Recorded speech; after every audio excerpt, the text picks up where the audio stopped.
Banerjee, epidemiologist, biostatistician, faculty member. And in this segment, I'm going to be going over a poster that was submitted and presented at the Scientific Study of Sexuality in Philadelphia, PA.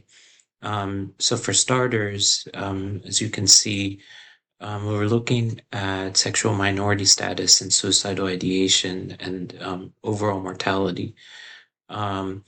So we were looking for if sexual minority status is connected to suicidal ideation and overall mortality here, and in males versus females.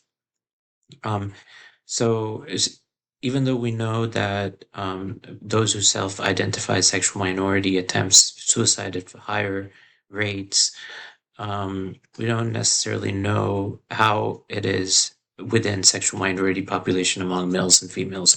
Basically, is there a difference between gays and lesbians in terms of suicidal ideation, and in terms of suicidal ideation.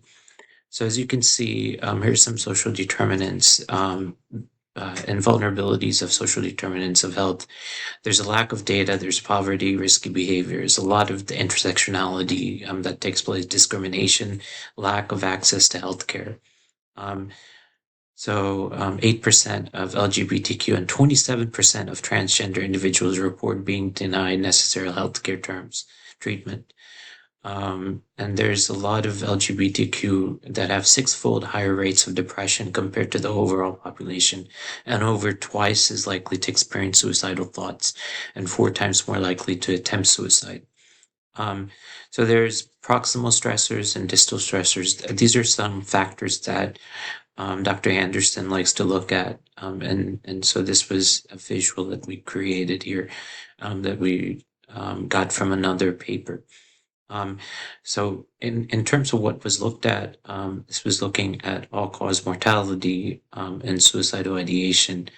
And so did people that were gay and lesbians, did they have more likely, and suicidal ideation, did they have more likely to have mortality than people that were that weren't sexual minority?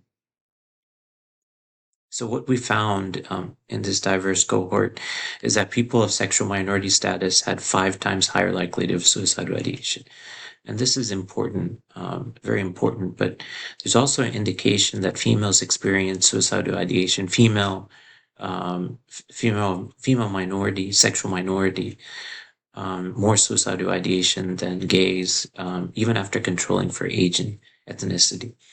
So what does future research indicate? Well, we can have more longitudinal studies to understand the precise connection between suicidal ideation and sexual minority. And so our conclusion is that minority stress theory can be something that purport that lesbian, gay, bisexual, and transgender individuals have suicide. So basically mental health, there needs to be a gap bridged between mental health and physical health, and that is very important.